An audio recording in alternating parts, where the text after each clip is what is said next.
আসসালামু আলাইকুম রহমতুল্লাহি ওয়া বারাকাতুহু। আমার ভিডিওগুলো দেখতে থাকুন, দেখতে দেখতে ভালো লাগে, ভালোবাসা হয়ে যাবে ইনশাআল্লাহ। ঈদ মুবারক।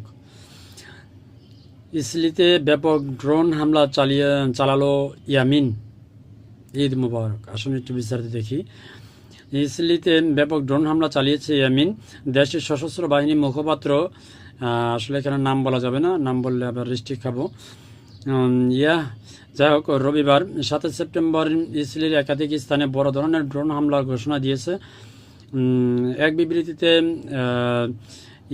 জানান, তারা রামন ও বেন গুরিয়া বিমানবন্দর সহ নেগেব, আশকেলন ও আশদোদ এলাকার সামরিক ও গুরুত্বপূর্ণ লক্ষ্যবস্তুতে ড্রোন হামলা চালিয়েছে।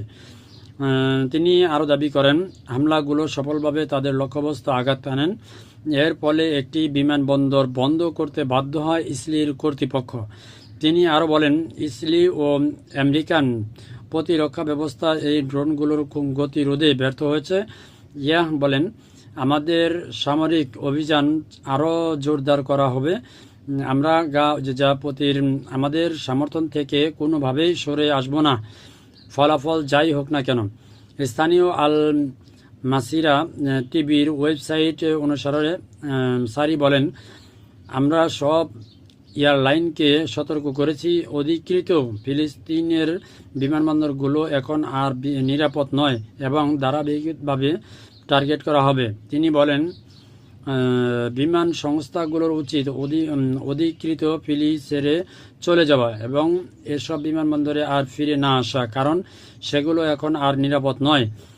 ইয়ামিনের সশস্ত্র বাহিনী এই মুখপাত্র বাহিনীর উদ্দেশ্যে বলেন, আমরা আপনাদের দেখব যে আপনাদের নেতৃত্ব আপনাদের ভুল আশ্বাস দিয়ে প্রতারিত করছে। আমাদের হাতে এমন সামর্থ্য আছে যা প্রতিরক্ষা ব্যবস্থা ও সংবেদনশীল লক্ষ্যবস্তুতে আঘাত আনতে পারে।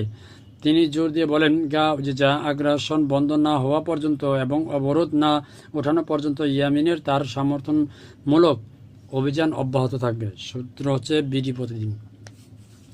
তো ইয়ামিনকে অসংখ্য ধন্যবাদ। তবে ইয়ামিনের দুটা পার্ট আছে, একটা হচ্ছে ইসলির 5টা গোলাম, আর একটা হচ্ছে মুসলিম কমিউনিটি, আমাদের তাদেরকে সমর্থন করেন। তো আল্লাহ তাআলা হেফাজত করো সমস্ত মুসলিম জাতিকে। ভালো থাকবেন সবাই। আসসালামু আলাইকুম ওয়া রাহমাতুল্লাহি ওয়া বারাকাতুহু।